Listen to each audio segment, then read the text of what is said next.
여러분 안녕하십니까? 팡팡 터지는 바이블 시간입니다. 정기연서 지금 하고 있고요. 6번째 시간이 되겠습니다.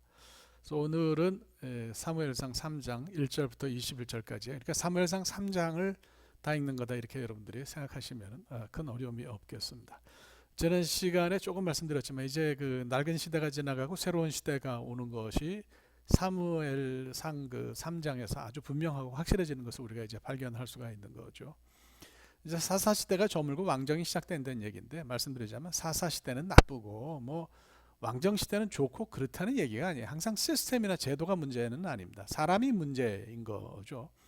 그래서 뭐 왕정도 나중에 타락했어요. 사람들이 타락하니까 왕정도 무너지면서 북이스라엘은 아수르에 의해서 무너지고요.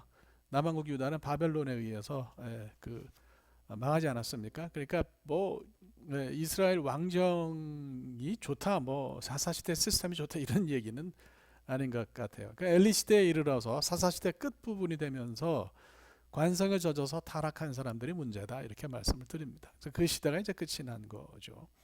저무는 시대를 아주 잘 상징적으로 표현한 것이 1절이라고 생각합니다. 아이 사무엘이 엘리 앞에서 여호와를 섬길 때에는 여호와의 말씀이 희귀하여 이상이 흔히 보이지 않았더라. 그러니까 뭔가 우리가 자세하게 이제 읽겠지만은 하여튼 좀 시대가 신앙적으로 어두운 걸 드러내죠.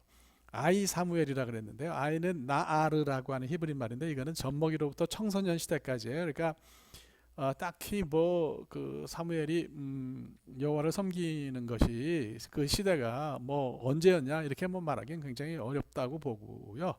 그냥 아주 어렸을 때부터 성소에서 살았고 그 시대, 그러니까 사무엘이 아직 어린 그 시대에 이제 그 말씀이 굉장히 좀 약했다. 사람들이 관심이 없었다. 신앙적으로 어두워졌다. 이렇게 생각하시면 될 것 같아요. 섬긴다라는 말은 샤라트라고 하는 히브리 말인데요. 이거는 뭐 그야말로 봉사하고 섬기는 거예요. 그러니까 사무엘이 사실 성소에서 했던 일은 뭐 특별한 일은 아니었던 것 같습니다. 어린 사무엘이 뭐 성소 청소하고 불 켜고 끄고 뭐 이런 허드렛 일을 했던 거로 볼 수가 있는 거죠. 그래서 하나님을 잘 섬겼던 그런 일을 한 것을 볼 수 있고요. 이제 사실 그런 것보다 우리가 관심을 가지고 봐야 될 것이 말씀이 희귀하다고 하는 그런 사실이에요. 말씀이 희귀하다는 게 무슨 뜻이겠습니까?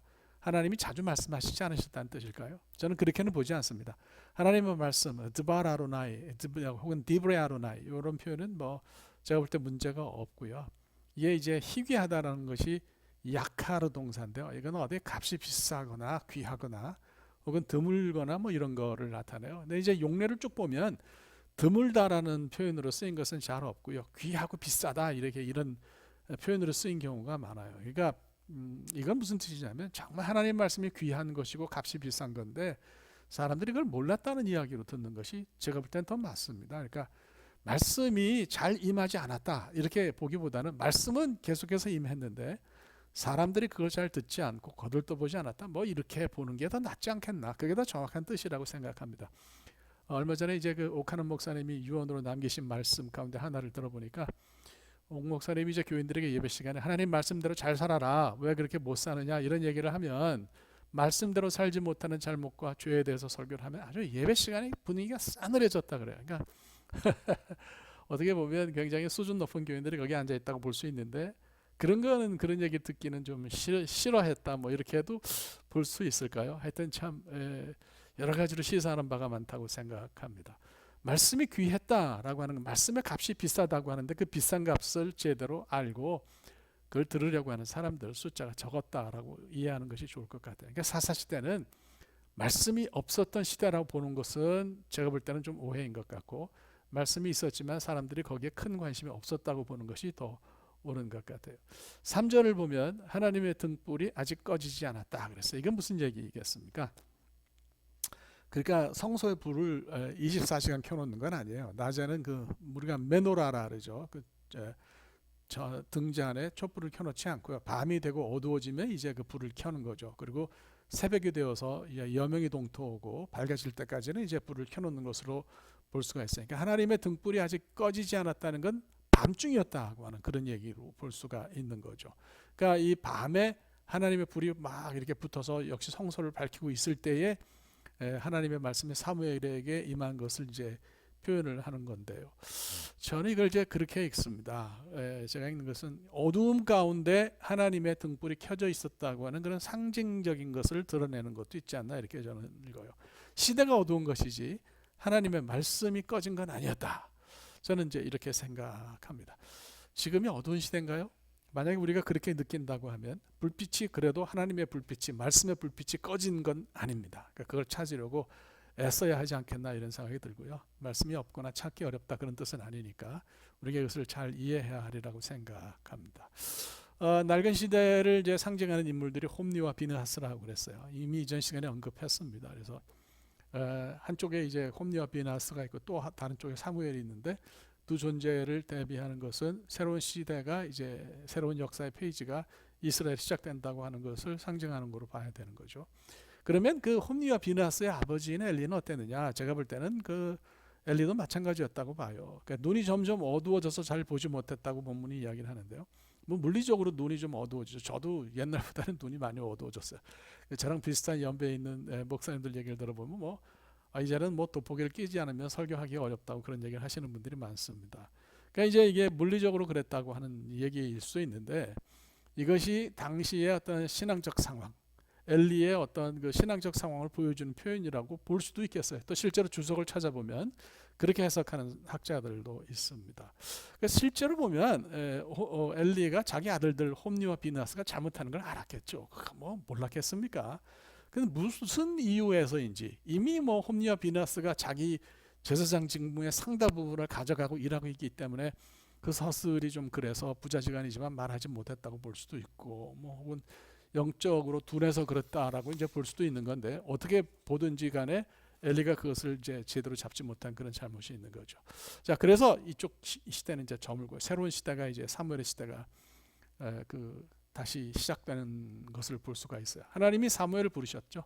이것도 뭐 하나님이 사무엘만 부르셨다기보다도 사무엘이 그것을 듣고 제대로 응답했다라고 보는 게 낫지 않겠나 싶습니다. 엘리는 사무엘이 들은 음성이 하나님의 음성인 것을 알았어요. 그거 어떻게 알았을까요? 그도 옛날에 괜찮았을 때 하나님의 음성을 들은 적이 있거든요. 근데 지금은 더 이상 안 들리는 거죠. 안 들린다기보다 그의 어떤 신앙적인 어두움이 그런 말씀을 듣는 것을 방해했다 이렇게 보는 게 맞죠. 그래서 이 사무엘의 새로운 시대를 시작했다고 볼 수가 있어요. 새로운 시대는 하나님과의 교감을 통해서 이루어진다 생각하죠. 21절을 보면 하나님께서 실로에서 다시 나타나셨다 그래요. 이게 다시라는 말 뭐예요? 이런 표현이 히브리 말로 있는데 여기는 읽어보면 야사프라고 하는 말을 썼어요. 야사프. 이거는 뭘 더하는 거예요. 없었는데 뭔가 다시 있다는 것이 아니라 increase, 증가하다라고 하는 뜻이 강합니다. 그러니까 하나님이 전에 전혀 나타나지 않으셨다는 것을 뜻하기보다는 전에도 나타나셨던 하나님이 이제 사무엘과의 교통이 더 많아지셨다. 조금씩 더 이게 하나님의 나타나심을 사무엘이 알게 되었다라고 보는 것이 맞는 것 같습니다. 그래서 사무엘의 새로운 시대를 인정했는데요. 하나님이 사무엘을 이렇게 인정하시니까 사람도 사무엘을 인정하는 역사가 나타났어요. 19절부터 20절까지를 보면 단에서부터 부엘셰바까지 온 이스라엘이 사무엘을 인정했다 그래요. 단은 저 북쪽이에요. 북쪽. 부엘셰바는 최고 남단이에요. 그러니까 제일 북쪽에서 제일 남쪽까지 다 사무엘을 지도자로 인정했다고 하는 그런 얘기 아니겠어요? 그래서 제가 그걸 보면서 여러 가지 생각했어요. 하나님이 인정하면 사람이 인정하는 그런 상황이 생기겠구나. 물론 사람들이 원하는 것이 하나님 뜻과 다를 때도 있어요. 그런데 어떤 때는 하나님이 또 자기 자신의 뜻을 사람을 통해서 나타내시거든요. 그래서 이걸 우리가 성경에서도 그렇고 우리 실생활에서도 그렇고 구별을 잘 해야 될 것 같아요. 선지자는 올바로 믿는 사람은 어떤 사람이냐? 백성이 틀린 길로 가면 그걸 잡기 위해서 목숨을 걸어야 하는 것이 선지자예요. 바로 믿는 사람들이 하는 일이. 그런데 또 어떤 때는 하나님이 사람을 통해서 자기 자신의 뜻도 나타내시거든요. 그러니까 이걸 잘 구별하는 해안이 있어야 됩니다. 이건 뭐 어려운 일이 아니에요. 생각보다 잘 보면 압니다. 백성들에게 사무엘이 먹을 걸 주고 짜장면 사주고 짬뽕 사주고 그래서 사무엘을 인정한 게 아니었어요. 여러분 19절을 보면 하나님이 그와 함께 하신다는 것을 백성들이 봤기 때문에 사무엘을 인정한 거예요. 이게 진짜죠. 밥 잘 사고 인사 잘 하고 상가는 혼인식에서 부주 잘 해가지고 그래서 나중에 직분 선거에서 표를 얻는 거하고는 질적으로 다릅니다. 잘 기억할 필요가 있겠다 이런 생각이 듭니다. 그래서 오늘 3장은 드디어 이제 지난 시간에 조금 나타났던 그런 새로운 시대가 사무엘에 의해서 시작되는구나 하는 말씀, 그것으로 사무엘 3장을 여러분들이 이해하시면 좋겠다 그렇게 생각합니다. 오늘 여기까지 하죠. 네, 대단히 고맙습니다. 감사합니다.